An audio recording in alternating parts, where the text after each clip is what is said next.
Students,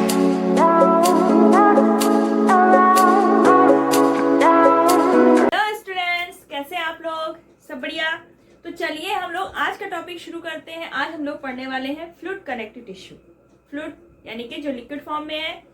आप सही gas करें, ये आपका मेन, इसमें ब्लड आता है और लिम्फ आता है। लेकिन शुरू करने से पहले फटाफट चैनल सब्सक्राइब कर लीजिए, क्योंकि फिर उसके बाद हम लोग कंटिन्यू अपना शुरू करेंगे। तो देखिए, जो फ्लूइड कनेक्टिव टिश्यू है, ये क्या करता है, जो बॉडी के डिफरेंट पार्ट्स है उनको लिंक करता है और बॉडी के अंदर एक कॉन्टिन्यूटी बना के रखता है। सारे पार्ट से क्या होता है, कनेक्टेड होता है, तो यानी कि एक कॉन्टिन्यूटी बॉडी के अंदर बनी रहती है। अब जो हमारा फ्लूइड कनेक्टिव टिश्यू है, इसमें दो पार्ट आते हैं, एक तो ब्लड और सेकेंड वन इज लिम्फ। अब जो हमारा ब्लड है उसमें क्या होता है, एक लिक्विड पार्ट होता है जो कि में फ्लूइड पार्ट बनाता है, जिसको हम मैट्रिक्स कह सकते हैं, मीडियम कहते हैं, दैट इज ब्लड प्लाज्मा। और सेकेंड पार्ट आता है, इसमें जो सेल्स होती हैं, जैसे आपकी आरबीसी हो गई, डब्ल्यूबीसी और प्लेटलेट्स, तो ये हो गया सेल वाला पार्ट।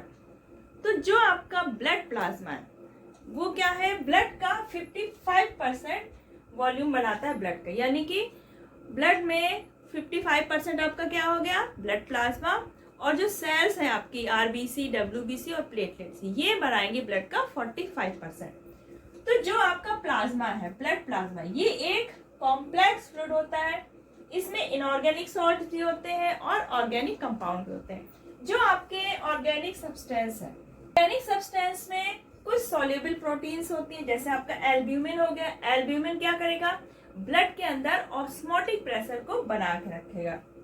और आपका जैसे ग्लोब्यूलिन प्रोटीन हो गई, ये इसमें से कुछ ग्लोब्यूलिन प्रोटीन जो है वो एंटीबॉडीज की तरह वर्क करते हैं। फाइब्रिनोजन भी आपका प्लाज्मा में होगा, जो कि ब्लड क्लॉटिंग के टाइम हेल्प करता है। कुछ ग्लूकोज मॉलिक्यूल भी होंगे, amino acids, lipids, vitamins, enzymes, hormones and waste material, जैसे आपका यूरिया, यूरिक एसिड। तो ये सारी चीजें हमें ब्लड प्लाज्मा में मिल जाएंगी। अब ब्लड के प्लाज्मा के बाद आया ब्लड का सेकेंड पार्ट, जो कि सेल से मिलकर बना है। आरबीसी, रेड ब्लड कार्पसेल, या फिर इनको एरिथ्रोसाइट भी कहेंगे। डब्ल्यूबीसी, व्हाइट ब्लड सेल्स, या फिर ल्यूकोसाइट्स एंड प्लेटलेट्स। तो आपका जो ब्लड प्लाज्मा है और प्लेटलेट्स, ये दोनों ही पार्ट कैसे होते हैं, नॉन लिविंग। और जो आपका आरबीसी है and WBC, that are living part. तो चलिए फिर ब्लड की जो सेल्स हैं, तो पहले हम आरबीसी देखते हैं। पार्ट है, पहला तो हो गया प्लाज्मा, जो में उसका फ्लूइड मैट्रिक्स बना रहा है। अब जो सेल्स है, सेल में आपका आरबीसी भी है, डब्ल्यूबीसी, प्लेटलेट। तो रेड ब्लड सेल्स या रेड ब्लड कार्पसेल, या फिर इनको एरिथ्रोसाइट्स भी कह सकते हैं। ये आपका आरबीसी का स्ट्रक्चर है, डिस्क लाइक। ये मेनली मैमल्स का होता है। तो ये जो आरबीसी है आपकी, ये नंबर्स में ज्यादा होती है। इनमें एक iron containing red respiratory pigment होता है, दैट इज हीमोग्लोबिन। तो जो ब्लड का कलर आपका रेड होता है, वो आपका इसी पिगमेंट के कारण होता है, दैट इज हीमोग्लोबिन। और जो ब्लड की ये प्रॉपर्टी है ऑक्सीजन कैरी करने की, ये भी हीमोग्लोबिन के कारण ही होती है।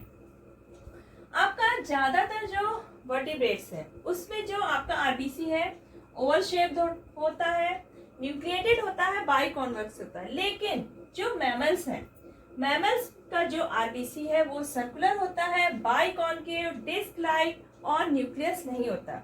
न्यूक्लियस के साथ साथ इसमें काफी सेल ऑर्गेनेल्स हैं जो इसमें नहीं पाए जाते हैं। अब ये क्यों नहीं होते हैं, मैमल्स के आरबीसी में सेल ऑर्गेनेल्स और न्यूक्लियस नहीं होता, ताकि इसका जो सरफेस एरिया है वो बढ़ जाए, ज्यादा से ज्यादा ये हीमोग्लोबिन को अपने अंदर रख सके, और जो एरिया है, surface area for exchanging oxygen and CO2, वो इसको ज्यादा मिल जाए। इसलिए इसमें न्यूक्लियस नहीं होता और काफी सेल ऑर्गेनेल्स नहीं होते हैं। आरबीसी का जो सेल साइज है अप्रोक्सीमेट 7.2 माइक्रोमीटर, यानी 7.2 × 10⁻⁶ मीटर। नंबर इनका लगभग 4 to 6 मिलियन पर mm³ ऑफ ब्लड। अगर ब्लड का 1 mm³ वॉल्यूम लेते हैं, उसमें 4 to 6 मिलियन हमारी आरबीसी होंगी। लाइफ साइकिल, इनकी लाइफ स्पान है 120 डेज। 120 डेज बाद ये खत्म हो जाती है। अब इसमें न्यूक्लियस नहीं है, इसलिए ज्यादा दिन सरवाइव नहीं कर पाती है। जो आरबीसी है हमारी, ये मेनली ऑक्सीजन और CO2 के ट्रांसपोर्ट में हेल्प करती है, क्योंकि इसमें क्या होता है, हीमोग्लोबिन। सेकेंड सेल जो है ब्लड के अंदर, दैट इज WBC, यानी कि व्हाइट ब्लड कार्सेल और ल्यूकोसाइट। अब ब्लड सेल्स में जो सेकेंड टाइप की सेल है वो क्या है आपकी, व्हाइट ब्लड कार्सेल्स और व्हाइट ब्लड सेल्स और ल्यूकोसाइट्स। तो ये कैसी होती है, कलरलेस। जैसे आपका ब्लड में एक रेड कलर का पिगमेंट होता है, रेड कलर का होता है, लेकिन जो हमारी व्हाइट ब्लड सेल्स है ये कलरलेस होती है। साइज इनका 10 to 20 micrometre, rounded to amoeboid shape होता है इनका, और न्यूक्लियस प्रेजेंट होता है, और काफी सेल ऑर्गेनल्स भी इसमें प्रेजेंट होते हैं। लाइफ साइकिल इनकी बहुत ही छोटी होती है, few hour to few days तक ही ये लाइफ रहती है, ठीक है, लाइफ इनकी। अब जो व्हाइट ब्लड सेल्स हैं, तो मेन इनका काम क्या होता है, फैगोसाइटोसिस का और इम्यूनिटी देने का। तो ये 2 टाइप्स की हो गई, कुछ इसमें फैगोसाइट्स हैं और कुछ इम्यूनोसाइट्स हैं जो इम्यूनिटी के लिए रिस्पॉन्सिबल होंगी। फैगोसाइट्स जो होंगी वो फैगोसाइटोसिस प्रोसेस करेंगे, यानी कोई भी फॉरेन पार्टिकल आ गया बॉडी के अंदर, कोई भी सेल डेड हुई कोई बॉडी में, या फिर कोई बैक्टीरिया आ गया, तो उसको फैगोसाइटोसिस करना इनका काम है। तो जो आपकी फैगोसाइट्स है, इनका मेन फंक्शन क्या है, फैगोसाइटोसिस करेंगी, यानी इनगल्फ करेंगी दैट पार्ट, फॉरेन बैक्टीरिया या फॉरेन बॉडीज को। अब जो फैगोसाइटोसिस कर रही है ये फैगोसाइट्स, ये भी 2 टाइप की हो गई, एक है ग्रेनुलोसाइट्स और एक है ए ग्रेनुलर ल्यूकोसाइट्स। तो जो ग्रेनुलोसाइट्स है इनका शेप कैसा होता है, इर्रेगुलर शेप का, इसमें न्यूक्लियस होगा। न्यूक्लियस कैसा होता है, इर्रेगुलर शेप का। आपका जो इओसिनोफिल, न्यूट्रोफिल, बेसोफिल, ये तीनों ही आपकी क्या है, ग्रेनुलोसाइट्स है। न्यूक्लियस इनका इर्रेगुलर शेप्ड है। साइटोप्लाज्मिक ग्रेन्यूल्स होते हैं विद स्पेसिफिक स्टेनिंग प्रॉपर्टी। इसमें जो ये ग्रेन्यूल्स हैं, तो ये कैसे होते हैं, स्पेसिफिक स्टेनिंग प्रॉपर्टीज रखते हैं ये। अब आपका इसमें कौन कौन से आ गए, न्यूट्रोफिल, इओसिनोफिल और बेसोफिल, ये तीनों ही आपकी क्या है, फैगोसाइटोसिस, फैगोसाइट्स तो है ही, लेकिन ये ग्रेनुलोसाइट्स भी है। फैगोसाइट्स के 2 पार्ट हैं, ग्रेनुलोसाइट और एक ग्रेनुलर। तो जो ग्रेनुलोसाइट्स में आपका आ गया इओसिनोफिल, न्यूट्रोफिल एंड मोनोसाइट्स। अब आता है आपका ए ग्रेनुलर ल्यूकोसाइट। ए ग्रेनुलर यानी फिर कोई भी यहाँ पर ग्रेन्यूल नहीं होगा। इसमें आता है आपका ये मोनोसाइट। इसमें क्या है, जो न्यूक्लियस है काफी बड़ा है और एक साइड की तरफ है। जो साइटोप्लाज्म होगा वो भी इसमें ज्यादा होगा। और जो आपका मोनोसाइट्स है ये बाद में माइग्रेट हो जाता है टिश्यूज में और ट्रांसफॉर्म हो जाता है मैक्रोफेजेस एंड हिस्टियोसाइट्स में। जो आपका मोनोसाइट्स है ultimately migrate to tissues and transform into macrophages and histiocytes. अब व्हाइट ब्लड सेल्स में सेकेंड पार्ट है इसका इम्यूनोसाइट्स। ये मेनली एंटीबॉडीज बनाती हैं और इम्यून रिस्पॉन्स के लिए रिस्पॉन्सिबल है। इसमें आता है आपका लिम्फोसाइट्स। लिम्फोसाइट्स में जो न्यूक्लियस होगा वो स्फेरिकल होता है, साइटोप्लाज्म बहुत ही कम होगा, कोई भी ग्रेन्यूल्स नहीं होंगे। कुछ लिम्फोसाइट्स बाद में ट्रांसफॉर्म होके प्लाज्मा सेल्स में चेंज होती हैं। तो ये हो गया आपका WBC। थर्ड पार्ट था ब्लड का, जो सेल वाला पार्ट था, that is blood platelets. Blood platelets क्या होती है, blood platelets are minute anucleated fragile fragment of giant bone marrow cells called megakaryocytes।